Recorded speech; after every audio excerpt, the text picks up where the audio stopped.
नमस्कार। आज मंत्रिपरिषद में 8 विषयों पर विमर्श हुआ और निर्णय लिए गए। सर्वप्रथम सबसे महत्वपूर्ण जो विषय है, जो राज्य सरकार के कर्मियों का प्रमोशन से संबंधित है, उस पर निर्णय हुआ है। आज मैं उसके बारे में सभी को जानकारी देना चाहूँगा। राज्य सरकार अभी तक जो व्यवस्था थी, माननीय सर्वोच्च न्यायालय में जो मुकदमा चल रहा था और स्टे लगा हुआ था, उसके कारण से राज्य सरकार सभी जो कर्मचारी और पदाधिकारियों को कार्यकारी व्यवस्था के रूप में अपने ही वेतनमान में प्रभार देती थी। इसका मतलब ये है कि जो जूनियर इंजीनियर थे वो कार्यपालक अभियंता की चार्ज में थे अपने ही वेतनमान में। कार्यपालक अभियंता कुछ मामलों में अधीक्षण अभियंता के और चीफ इंजीनियर के भी चार्ज में थे अपने वेतनमान में। इसी प्रकार सहायक प्रशाखा पदाधिकारी के चार्ज में थे। तो जो सभी संबंधित हमारे पदाधिकारी और कर्मचारी हैं, जैसे डिप्टी कलेक्टर में देखा जाए तो जिनको जॉइंट सेक्रेटरी में होना था, वो जॉइंट सेक्रेटरी के प्रभार में तो हैं, किंतु डिप्टी सेक्रेटरी का वेतन लेते थे।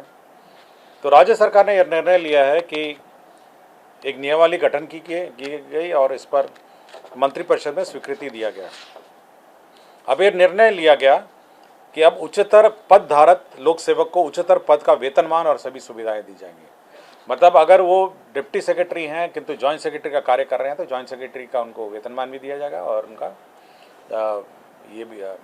जो भी सुविधा जॉइंट सेक्रेटरी होगी। अगर जूनियर इंजीनियर है, वो कार्यपालक अभियंता का चार्ज में है, तो कार्यपालक अभियंता का जो प्रमोशन के माध्यम से, अब कार्यपालक अभियंता के माध्यम से अगर कार्यपालक अभियंता का प्रमोशन के पद पर हैं तो उनको वेतनमान दिया जाएगा। व्यवस्था ये की गई है क्योंकि मामला अभी भी आरक्षण से संबंधित जो प्रोन्नति में आरक्षण का संबंध मामला अभी भी सर्वोच्च न्यायालय में लंबित है। उसके आलोक में उसको ध्यान में रखते हुए राज्य सरकार ने जो सारे पद हैं उसमें से 16 और 1% जो अनुसूचित जाति और जनजाति के जो पद हैं उसको अलग पहले कर लिया जाएगा। इसका मतलब है कि अगर 100 पद हैं, 100 पद किसी वर्ग में हैं तो 16 पद उसमें से हटा लिए जाएंगे और 16% अनुसूचित जाति का और 1% अनुसूचित जनजाति का, जो 17 पद हैं उसको पहले हटा लिए जाएंगे। मतलब कि आपका 83 पद बच जाते हैं। अब इस 83 पद में जो सामान्य रूप से जो प्रमोशन होता है वो कार्य किया जाएगा और उसके पश्चात यह देखा जाएगा कि हर वर्ग में, हर लेवल पे, जेई में, एई में या जॉइंट सेक्रेटरी में, डिप्टी सेक्रेटरी में या सहायक में, प्रशाखा पदाधिकारी और अन्य सभी वर्गों में यह देखा जाएगा कि जो अनुसूचित जाति और जनजातियों का जो रिप्रेजेंटेशन है वो उचित है या नहीं, उपयुक्त है या नहीं है। मतलब कि जब आप जनरली उसको आप प्रमोट करेंगे तो यह संभावना बन सकती है कि कुछ अनुसूचित जाति और जनजाति का रिप्रेजेंटेशन उच्चतर पद में कम हो जाए, तो उतना वेकेंट रखा जाएगा। मतलब कि 83 जो पद हैं, 83 पद में से जब आप प्रमोट करेंगे तो उसका 16% आपका अनुसूचित जाति का रिप्रेजेंटेशन होना चाहिए और 1% अनुसूचित जाति का होना चाहिए। मैंने 100 में से पहले आपने 16 हटा दिया अनुसूचित जाति जनजाति का, रिजर्व अनुसूचित जाति का, और 1 आपने हटा दिया अनुसूचित जनजाति का, तो 17 तो पहले आपने हटा दिए। अब उसको फ्रीज कर दिया कि उस पर कोई प्रमोशन नहीं होगा क्योंकि माननीय सर्वोच्च न्यायालय में ये विवाद, ये मामला अभी भी लंबित है। तो बच गए आपके 83 पद। नहीं, आप पहले 100 पद, जैसे किसी में, जैसे जब आपका एग्जीक्यूटिव इंजीनियर का ले लीजिए या तो 100 पद हैं, 100 पद में पहले आप 16 और 1 आप पहले हटा लेंगे, 17 हट गए तो बच गए आपके 83 पद में। अब आप सामान्य रूप से इसको प्रमोट करेंगे, पूरी एक सीनियरिटी लिस्ट बनाएंगे सभी का। अगर आपको एग्जीक्यूटिव इंजीनियर में करना होगा तो असिस्टेंट इंजीनियर की एक लिस्ट बनेगी, तो असिस्टेंट इंजीनियर की लिस्ट में सीधा एक बार प्रमोट करेंगे आप सभी को, मतलब सामान्य रूप से सीनियरिटी के हिसाब से। लेकिन यह संभावना है कि क्योंकि अनुसूचित जाति जनजाति अपने अलग अलग जगह पे हैं सीनियरिटी की लिस्ट में, वो कहीं हो सकता है कि वो जब फाइनली 83 में जब प्रमोशन होगा तो हो सकता है वो 16 और 1 में, और मतलब 16% इस 83 का 16% और 83 का 1% भरे नहीं होंगे। तो यदि नहीं भरते हैं तो उसको खाली रखा जाएगा और उसके बारे में बाद में निर्णय लिया जाएगा। अब बिल्कुल क्लियर हो गया हमें, इसमें कोई डाउट नहीं है। पहले फॉर्मूला देखिए, पहले पहले आप कार्यपालक अभियंता का ले लीजिएगा, 100 पद हैं आपके। 100 पद में पहले आपने 16 पद आपने हटाए अनुसूचित जाति का, और 1 पद आपने हटाया अनुसूचित जनजाति का। 17 पद आपने फ्रीज कर दिए, उस पर कोई प्रमोशन नहीं होगा और कोई पदस्थापन नहीं होगा। तो केवल अब पदस्थापन होगा 83 में। अब 83 के लिए आपके पास एक सूची है असिस्टेंट इंजीनियर की, सहायक अभियंताओं की, उसकी वरीयता सूची है। आप उस वरीयता सूची के हिसाब से उसको प्रमोट करेंगे। जब आप उस वरीयता सूची के हिसाब से प्रमोट करेंगे तो हो सकता है कि आप जब वरीयता जनरल मतलब सभी को एक साथ सामान्य मांग के आप प्रमोट करेंगे एक वरीयता सूची के हिसाब से, तो ये संभावना है कि जब कार्यपालक अभियंता में प्रमोट कर रहे होंगे तो उनका जो अनुसूचित जाति और जनजाति का रिप्रेजेंटेशन जो है वो 16 और 1 से कम हो सकता है। कुछ जगह हो सकता है, प्रशाखा में हो सकता है, या सहायक से वरीय में हो सकता है, या अंडर सेक्रेटरी से डिप्टी सेक्रेटरी में हो सकता है कम हो जाए। तो आप उतना पद खाली रखेंगे जितना भरा नहीं जाता है। मतलब ये बिल्कुल स्पष्ट है। 16 और 1 का आप हिसाब से आप उसको चेक करेंगे कि वास्तव में 16 और 1% प्रमोट हुए या नहीं हुए। यदि उतने प्रमोट नहीं होते हैं तो उतने पद खाली रखे जाएंगे और उस पर बाद में निर्णय लिया जाएगा कि उन पदों को कैसे भरा जाए। नहीं, इसमें भी हो गया 83, टोटल 83 में हुआ। आप 83 मानकर आप प्रमोट करेंगे, पूरी वरीयता सूची को 1 मानते हुए, और ये चेक करेंगे प्रमोशन के बाद कि वास्तव में वो अनुसूचित जाति और जनजाति का रिप्रेजेंटेशन का जो फॉर्मूला है 16 और 1 वो वास्तव में मेंटेन इस 83 पदों में हो रहा है नहीं हो रहा है। अगर नहीं हो रहा है तो उतने पद खाली रखे जाएंगे और उस पर सरकार बाद में निर्णय लेगी।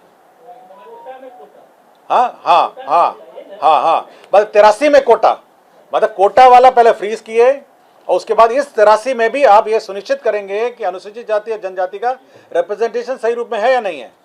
अगर नहीं होता है तो उतने पद खाली रखे जाएंगे और सरकार उसके बाद में निर्णय लेगी।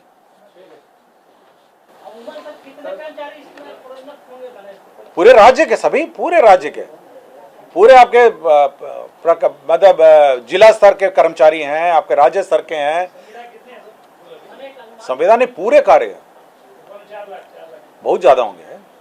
आपके पुलिस व्यवस्था में भी प्रमोशन होगा, आपके इंजीनियरिंग व्यवस्था में होगा, आपके डिप्टी कलेक्टर्स में होगा, जितनी राज्य सेवाएं होंगी, फिर जिला स्तरीय काडर भी है, बहुत सारा है। तो बड़ी आपका पंचायत से नीचे वाले भी तो हैं, आपके जिला स्तरीय काडर भी तो आपका है।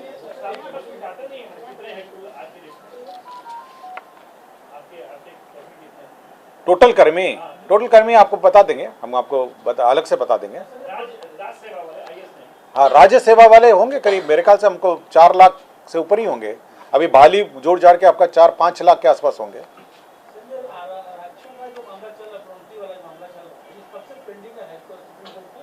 ये 2016 से पेंडिंग है, 2016 से पेंडिंग है, मतलब 6 साल से हम लोग प्रोन्नति नहीं कर पाए हैं। तो इसलिए वैकल्पिक रूप से हम लोगों ने ये व्यवस्था की है कि प्रमोशन हो, और साथ ही अनुसूचित जाति और जनजाति का जो रिप्रेजेंटेशन है प्रमोशन में बाद में वो भी रहे।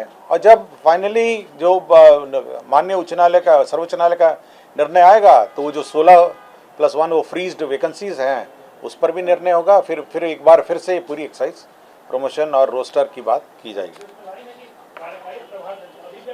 कार्यकारी प्रभार लेकिन रेगुलर है, मतलब आप रेगुलर वेतन है। मतलब अगर उसको प्रभार आप देते हैं सहायक अभियंता से असिस्टेंट इंजीनियर का, तो असिस्टेंट इंजीनियर का उसको वेतन देना पड़ेगा। तो असिस्टेंट इंजीनियर साहब एग्जीक्यूटिव इंजीनियर का जो प्रभार देते थे पहले, आप अपने वेतनमान में देते थे, अब उच्चतम वेतनमान में आप देंगे। मतलब वो क्योंकि मान्य अभी मामला अभी भी मतलब न्यायालय में विचाराधीन है ना, इसलिए कार्यकारी है।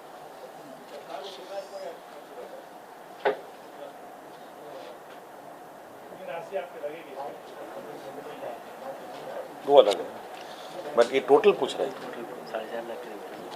टोटल कर्मचारियों की संख्या पूछ रहे हैं। तो इसमें यही है कि भविष्य में नियमित प्रोन्नति अगर माननीय उच्च न्यायालय, माननीय सर्वोच्च न्यायालय का अन्यथा ऑर्डर होगा तो सभी लोग अपने अपने जो प्रोन्नति पाए हैं वो अपने अपने पद पे वापस चले जाएंगे। और किंतु जो वेतन इस बीच में उन्होंने लिया होगा या सुविधा ली होगी वो उनसे वसूलनीय नहीं होगी। मतलब अगर सर्वोच्च न्यायालय का जो भी फाइनल डिसीजन होगा तो सभी लोग अपने अपने पद पे वापस चले जाएंगे, लेकिन हम लोग वसूलेंगे नहीं उनका वेतन। क्लियर हो गया सब ये? और रोस्टर का जो बिंदु है, क्योंकि हम लोग फॉर्मूला अलग है, तो तब तक ये स्थगित रहेगा। रोस्टर का जो हम लोग का व्यवस्था है प्रमोशन में, पहले रोस्टर बिंदु के हिसाब से होता था, अब पूरा एक ही सीनियरिटी लिस्ट होगा और फिर हम लोग चेक करेंगे कि अनुसूचित जाति और जनजाति का रिप्रेजेंटेशन उचित रूप में है। और इस संबंध में किसी को कुछ पूछना है? धन्यवाद। मंत्रिपरिषद ने एक निर्णय गृह विभाग से संबंधित लिया है। वामपंथी उग्रवाद प्रभावित राज्यों में केंद्र प्रायोजित विशेष आधारभूत संरचना योजना के अंतर्गत 2022-26 से तक का 37 करोड़ 83 लाख का योजना स्वीकृत किया है। 37 करोड़ 83 लाख का ये 22 से 26 का है। ये इंफ्रास्ट्रक्चर का, उग्रवादी क्षेत्रों में इंफ्रास्ट्रक्चर का योजना है। बिहार पंचायत सेवा नियमावली 2010 में संशोधन किया गया है और इनकी जो सेवा नियमावली में अब 4 स्तर के होंगे। मूल कोटि होगा प्रखंड पंचायती राज पदाधिकारी का, प्रथम प्रोन्नति स्तर होगा व्याख्याता, मुखिया, सरपंच प्रशिक्षण संस्था और जिला पंचायती राज प्रशिक्षण संस्था। तो प्रशिक्षण संस्था के जो व्याख्याता और जो प्रशिक्षण संस्था के ये होंगे, इंचार्ज होंगे, वो प्रथम प्रोन्नति का होगा। द्वितीय प्रोन्नति स्तर होगा अपर जिला पंचायती राज पदाधिकारी और अपर मुख्य कार्यपालक पदाधिकारी जिला परिषद। और तृतीय प्रोन्नति स्तर होगा जिला पंचायती राज पदाधिकारी सह प्राचार्य, सहायक निदेशक, मुखिया सरपंच प्रशिक्षण संस्था, जिला पंचायती राज प्रशिक्षण संस्था, राज्य स्तरीय प्रशिक्षण एवं शोध संस्था। तो 4 स्तर का है। तो 4 स्तर का पुनर्गठन किया गया है। हम आपको दे देंगे 4 स्तर का, मैडम 4 स्तर का आपको दे देंगे, आप बांट दीजिएगा। तीसरा है जो राष्ट्रीय सुरक्षा के दृष्टिकोण से जो प्रोक्योरमेंट की व्यवस्था है, जीएफआर 2017 के नियम 144(11) के में संशोधन किया है। प्रोक्योरमेंट मतलब जो टेंडर वेंडर में कौन भाग लेंगे और कौन नहीं भाग लेंगे, इसमें केवल राष्ट्रीय सुरक्षा के दृष्टिकोण से ऐसी संस्था डिबार्ड रहेंगी जो मतलब देश के राष्ट्रीय सुरक्षा से संवेदनशील जो देश हैं उनसे तालमेल रखती हो, उनके साथ साठगांठ करती हो, वैसे कंपनियों का टेंडर में भाग लेना वर्जित रहेगा।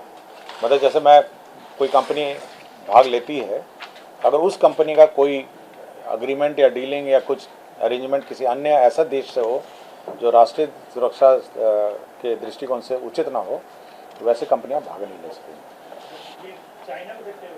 अभी कौन सा कंट्री नहीं है मुझे नहीं पता, लेकिन राष्ट्रीय सुरक्षा से के दृष्टिकोण से ऐसे कंपनियां, ऐसे देश से जो तालमेल रखते हों वो रूल चेंज है, कोई कंट्री का नाम उसमें उल्लेखित है। राज्य के सभी राजकीय दंत महाविद्यालय या राजकीय दंत महाविद्यालय अस्पताल में नामांकन एवं अन्य शुल्क का निर्धारित किया गया है। एडमिशन फीस क्या होगा, ट्यूशन फीस क्या होगा, हॉस्टल फीस क्या होगा, कॉशन फीस क्या होगा, तो सारे फीस का निर्धारित किया गया है। जैसे मेडिकल कॉलेजेस में हुआ है उसी प्रकार डेंटल कॉलेज में भी फीस समान अनुपात में निर्धारित किया गया। तो चाहिए होगा फीस मैडम आपको दे देते हैं। इंदिरा गांधी आयुर्विज्ञान संस्था पटना में 149 पदों का सृजन किया गया IGIMS में। खरीफ विपणन मौसम में हर साल बैंक गारंटी ली जाती है और जो कोऑपरेटिव बैंक और अन्य सहकारी संस्थाओं को लोन दिया जाता है प्रोक्योरमेंट के लिए। तो 8000 करोड़ का लोन लिया जा रहा है जिसमें सरकार गारंटी दे रही है। अंबिका प्रसाद गुप्ता है, अपर जिला एवं सत्र न्यायाधीश दरभंगा, तो बर्खास्त हैं। बर्खास्ती आदेश को रद्द करते हुए वापस लिया गया है। ये बर्खास्त हुए थे 3/9/2015 को, उनका बर्खास्त किया था, वापस लिया गया। तो यही 8 एजेंडा हैं जिस पर आज निर्णय लिया गया। धन्यवाद।